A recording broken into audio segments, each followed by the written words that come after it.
জাতীয় নাগরিক party NCP দক্ষিণাঞ্চলের সংগঠক হাসনাত আব্দুল্লাহ বলেছেন, সেনাবাহিনীর সাথে যে আলোচনা হয়েছে তা রাজনীতিতে হস্তক্ষেপ। রাজনৈতিক সিদ্ধান্ত রাজনীতিবিদদের হাতে থাকা উচিত। শুক্রবার রাতে বাংলা মোটরে এনসিপির অস্থায়ী কার্যালয়ে এক সংবাদ সম্মেলনে সাংবাদিকদের প্রশ্নের জবাবে তিনি এসব কথা বলেন।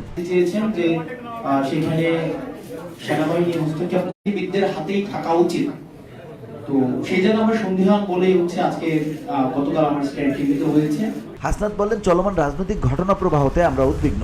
রাজনীতিতে সেনাবাহিনীর প্রভাব নিয়ে আমরা সন্দিহান। আমাদের সাথে সেনাবাহিনীর ঊর্ধ্বতন কর্তৃপক্ষের যে কথা হয়েছে, আমরা মনে করছি সেটি রাজনৈতিক বিষয়ে হস্তক্ষেপ করা। তিনি বলেন, পরবর্তী রাজনীতি কোন দিকে যাবে এটি রাজনীতিবিদদের সিদ্ধান্ত, সেটি রাজনীতিবিদদের হাতেই থাকা উচিত। সেই জায়গায় সন্দিহান বলেই আমি এ বিষয়ে কথা বলছি। 5 আগস্টের পরে আমাদের ফরমাল আমাদের সাথে সেনাবাহিনীর বিভিন্ন জায়গায় বিভিন্ন প্রোগ্রামে আমাদের দেখা সাক্ষাৎ হয়েছে।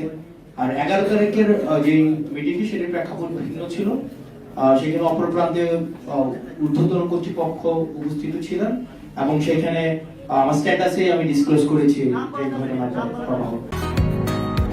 বসুন্ধরা, উত্তরা, বনশ্রী, কুড়িল ও বাড্ডা সহ রাজধানীর বিভিন্ন স্থানে অভিজাত ও অত্যাধুনিক মানের ফ্ল্যাট কেনার এক নির্ভরযোগ্য প্রতিষ্ঠান প্লেজেন্ট প্রপার্টিজ লিমিটেড। তাই আপনার স্বপ্নের আবাসনের জন্য আজই যোগাযোগ করুন।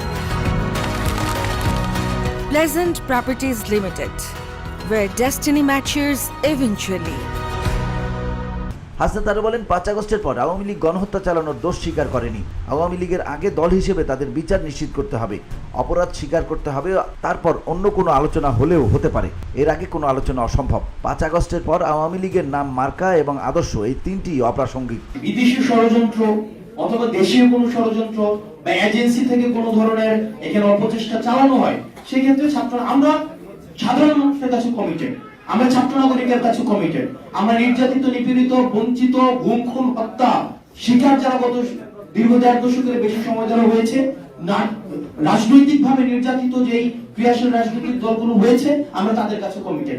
11 তারিখের মিটিংয়ে হাসনাতকে ডেকে নেওয়া হয়েছিল কিনা প্রশ্নে তিনি বলেন, দেশের আইন শৃঙ্খলা পরিস্থিতি ও বিভিন্ন বিষয়ে আমাদের অনেক প্রশ্ন রয়েছে। এসব বিষয়ে আলোচনার জন্য সেখানে ডেকে নেওয়া হয়েছিল। পোস্ট দেওয়ার পর তিনি নিরাপত্তা ঝুঁকিতে আছেন কিনা প্রশ্নে তিনি বলেন, যতক্ষণ ফ্যাসিবাদ বিরোধী রাজনৈতিক দলগুলো ক্রিয়াশীল ও ঐক্যবদ্ধ আছি, ততক্ষণ পর্যন্ত নিরাপত্তা ঝুঁকি অনুভব করছি না।